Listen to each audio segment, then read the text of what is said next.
The first Sudanese Civil War began in 1956 when the country first gained independence from Great Britain and Egypt. The largely Christian population of the southern region desired autonomy from the Muslim controls of the north. For 17 years, the South fought the Northern Arabs. An 11-year ceasefire separated the first war from the second, which began in 1983 over the same conflict. The South developed the Sudan People Liberation Army to fight for the change of the regimes in the country. The fighting of this brutal war left nearly the entire population displaced. Dinka and Nuer tribal villages, as well as other tribal villages, were attacked, leaving thousands of young boys orphaned and on the run for their lives. Some of those who survived became known as the Lost Boys of Sudan and were granted refuge in the U.S.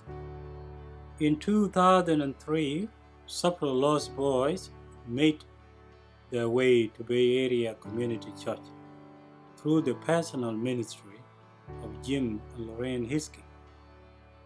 Through these young men, Bay Area became very interested in helping the people of South Sudan and began sending missionaries to visit the land still in wartime. Through this visit, Bay Area came to know Pastor Stephen Matthew, an educated, visionary man of God, with Bay Area resources and Pastor Stephen's passion for the people of South Sudan. The two will be a powerful force for the kingdom of God. Bay Area began supporting Pastor Stephen's visions for the mission Gardens of Christ in the town of Bo. It will represent the hope and power of Jesus to resurrect life and restore hearts. It would be a light shining in the darkness of underdeveloped South Sudan. Practically, a place for discipleship, education, training, and health. Hope continued to rise when, in 2011, the fighting between the North and South finally stopped, and South Sudan, after 66 years of struggle, gained its independence.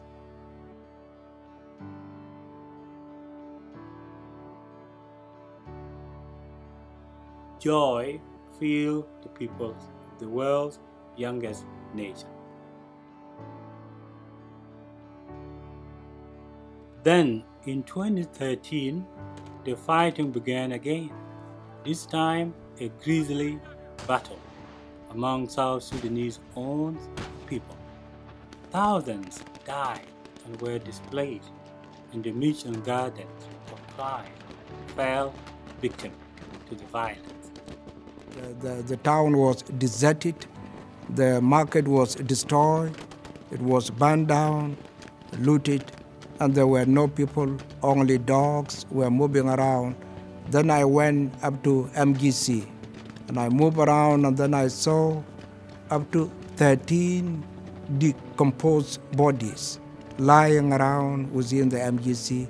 It was terrible, the smell was bad, and it was a total destruction, and I was greatly disappointed. Why should our people do that to their own nations?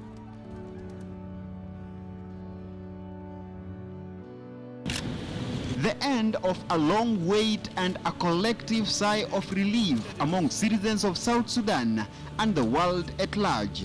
South Sudan President Salva Kiir appending his long-awaited signature on the peace accord with his arch-rival Riek Machar, setting the stage for peace across the war-ravaged country after 20 months of a deadly civil war in South Sudan that has left many dead and over 2.2 million people displaced.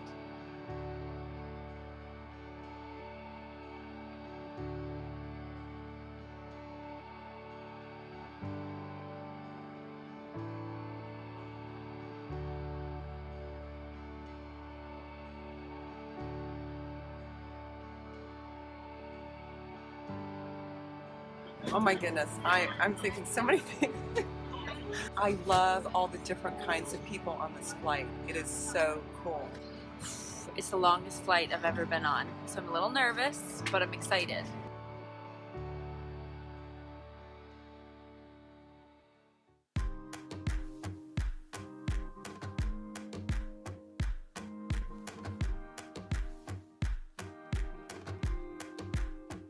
When I first met Pastor Stephen, I just felt this is a leader. He had so much strength, but he's humble and so kind. My initial observations of MGC was extremely positive. Coming into the compound, coming in and meeting the people was phenomenal. The people here are extremely positive. You can clearly see the love of the Lord on all of them, on everybody that we met. First impressions is that from Juba to Bor, very impoverished country, but the people are very welcoming. We're very happy to be here, so we feel safe and we're ready to conduct the Lord's work. By the grace of God, Pastor Stephen received a degree in business, a Master of Divinity, and a doctorate in leadership. So Pastor Stephen is one of the most dynamic leaders and positive motivators I think I've ever met. And learning and understanding his story of what he's gone through over the years while South Sudan was part of Sudan itself and being a part of the repressive regime prior to, and his ability to lead and motivate and inspire people is phenomenal. The children. The people in general, but the children especially, just want to be in community with each other. You drive down the road and you see children holding hands together, and they want to spend time together, and they share things, and they want to genuinely get to know you. It's such a sense of community and a picture of how God made us to live on this earth. One of the unique things about the Mission Gardens of Christ is they would love to have a school here as well as an orphanage, which would meet many needs of the local children. They don't have an education right now that's provided for them, so it would aim to, for the next generation, equip them in the mind to be able to do better things for themselves and get jobs and support their families. While we were there, parents came to come and talk to us, and they reiterated that they really wanted the school at MGC. They felt it was a very safe place for their children because it's fenced. They expressed the concern that there have been some child abductions in the area, so they liked the safety feature of MGC.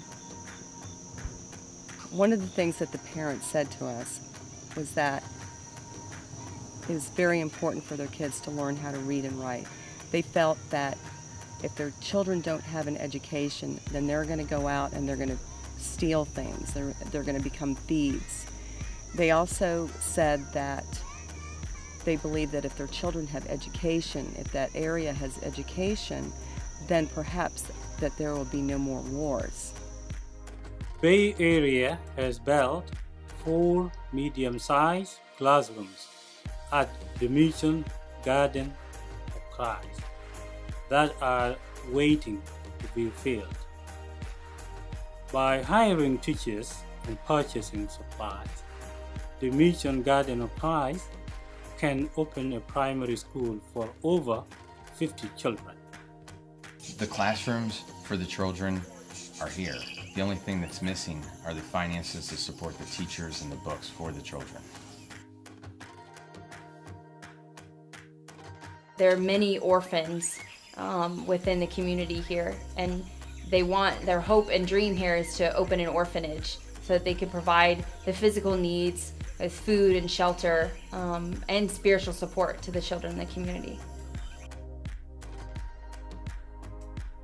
2 buildings have already been constructed on the Mission Gardens of Christ compound to be utilized as orphanage for boys and girls.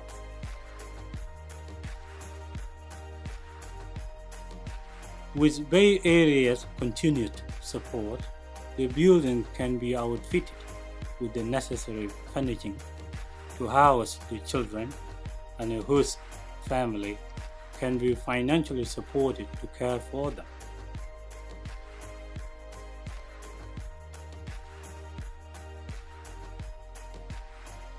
Over the vast landscape peppered with mud huts, the vocational modest church stands out as the hope of the people. Followers of Jesus in South Sudan are passionate and desire to mature. Their faith is strong and unwavering, and despite their personal struggle, they desire to be a light to the world. The Mission Garden of Christ and Pastor Stephen are equipping pastors in the region to lead their churches to do just that. While we were here, we were able to attend a pastor's conference.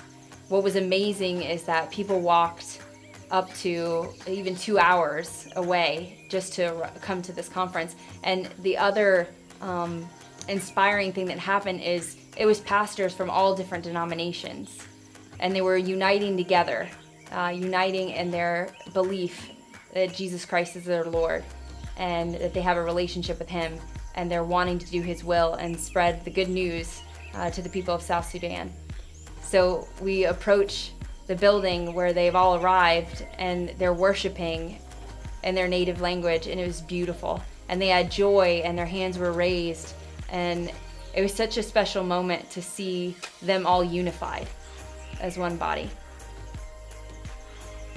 There were 65 church leaders in attendance that day, which is outdone any other pastors' conference that they've had. It was amazing to witness, and it's definitely symbolizes exactly what the Mission Gardens of Christ is about. They're about building up pastors and equipping pastors and training them so they can be sent out in the communities of South Sudan to reach the nations with the gospel.